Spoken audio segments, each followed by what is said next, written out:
Hey everyone, it's Christine from Financial Dreams with Christine.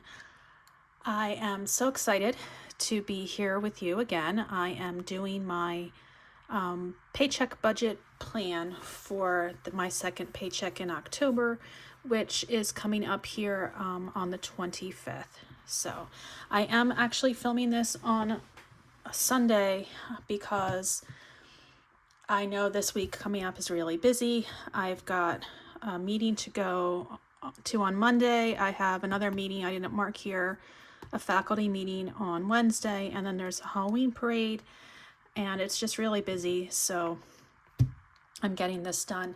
I have been listing things on eBay all day long. I've just been on a roll, and so I figured why not get this done too. So by the time you watch this, it's probably going to be Wednesday, and I am hoping that you're having a wonderful week so far. But let's get started with this paycheck budget. Okay, so those of you who know, who have been here before, you know that I'm only budgeting my pay, not my husband's, that I have specific expenses that I take care of. My husband takes care of the mortgage and car insurance and things like that. I do the utilities and a lot of the sinking funds. So let's get going here. We have a little bit of a rollover coming in for this paycheck, just about $100 that I'm planning on, maybe more, but $100 sounds fair. My paycheck, I anticipate it being the same, $28.59.82. Okay, and that is for 21 pays. I don't get paid in the summer. This is every other week, 21 pays.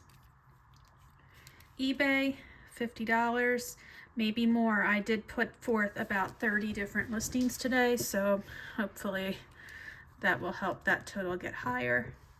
And as far as other goes, I'm going to be bringing in money from what I spent for Christmas gifts. I do have a gift sinking fund, so I spent around $377 so far. So I plan to bring in $378. However, that could change, you know, when I do the actual side, if I do more Christmas shopping or not. So we shall see. Okay, let's see what this adds up to be.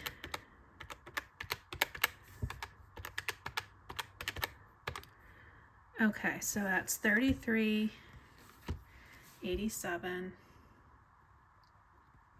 82. And for those of you who are wondering, wow, that's such a great pay for a teacher, I am in New Jersey, a high cost of living area, and I am in my 26th year of teaching. I am at the top of the guide, so that's why it might be more than you expected to hear. So I don't think it's great. I know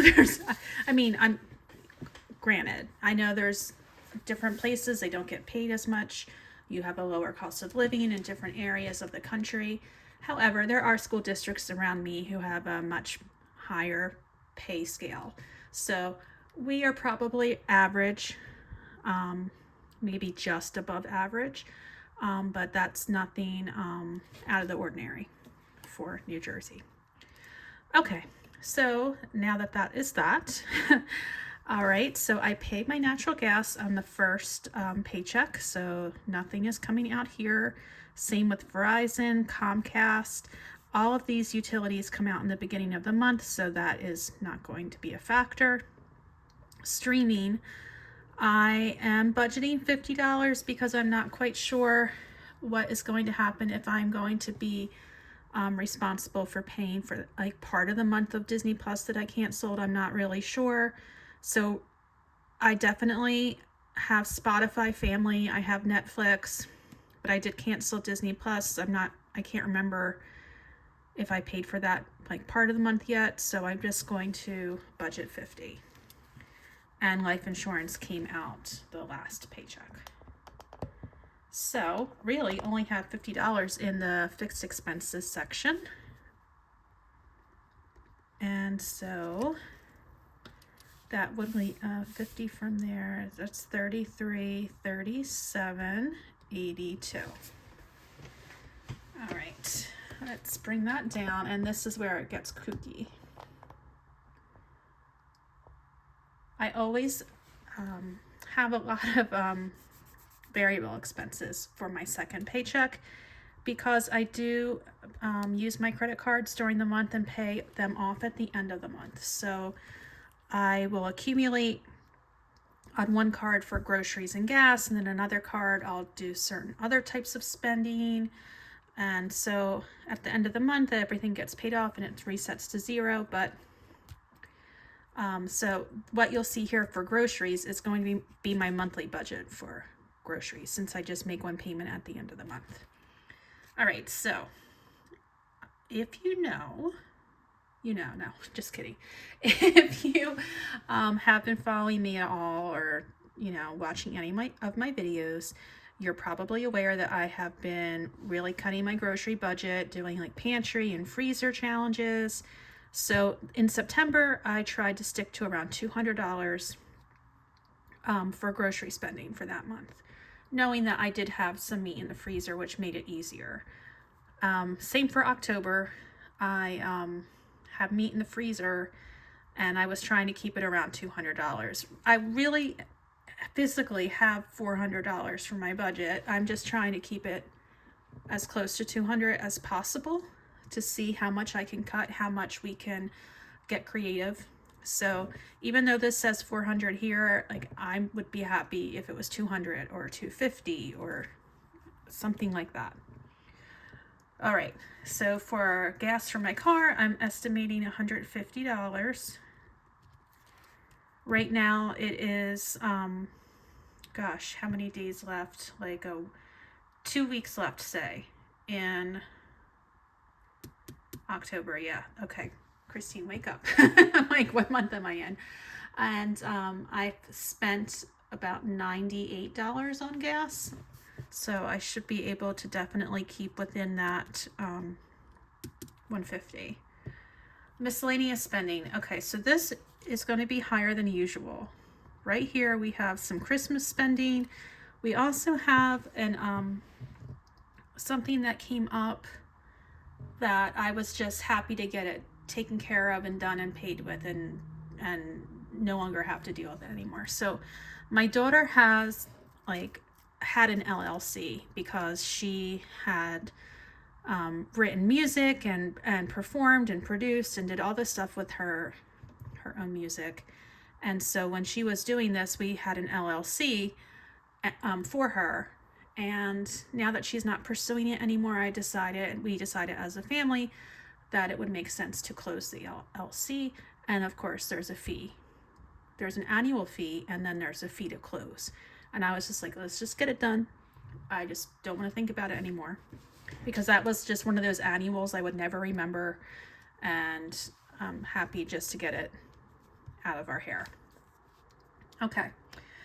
Our college visit here was when we went to go see my daughter, and I estimated we would need about $300 for our hotel because they're ridiculously expensive up there.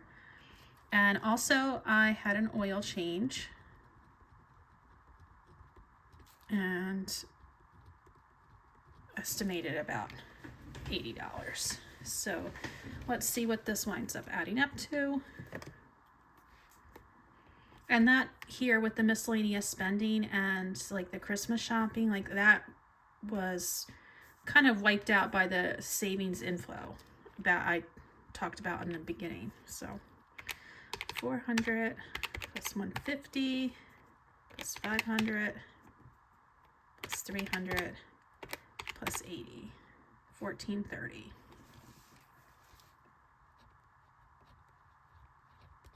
And then we're going to subtract that 33, 37, 82. All right, so we have 1907, 82 left. Okay, let's go back up to the other side. My sinking funds. All right, 1907.82. All right, so if you remember my last budget, I spent an awful lot of money, $3,000 worth of sinking funds, and I didn't even hit them all. So in this paycheck, I'm going to get the rest of them. They might not be all like a lot of money, but I'm going to get to them. So for car repair, I'm going to put $100 in. For family fun, just do $25 for now because that's just not a super big priority. For personal, also $25. I know I'm going to need a haircut sometime soon. For summer, $250. That makes up for the fact that I don't get paid in the summer. I'm just saving a little bit here every month. Emergency fund, $150.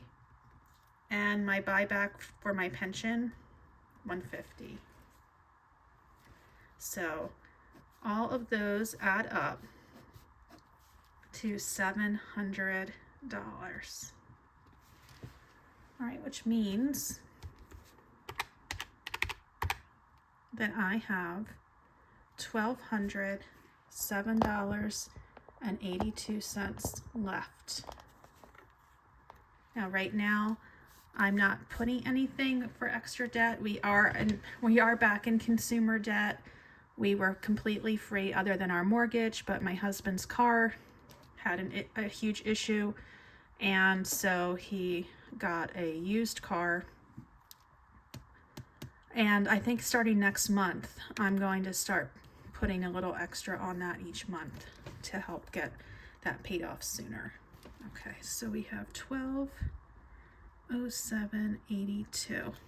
All right, so my Roth for this month and throughout the rest of the year, November and December, I am putting in $1,100 because I want to max out my Roth for this year. And I can put in, I think it's $8,000 because I'm 50 now. So that's like the big positive of being 50.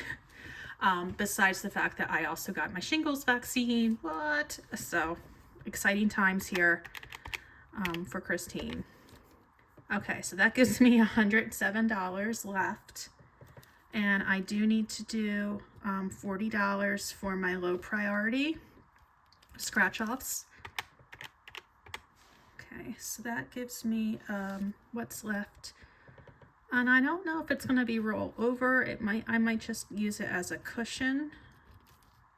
$67.82. And so when you add all that back up,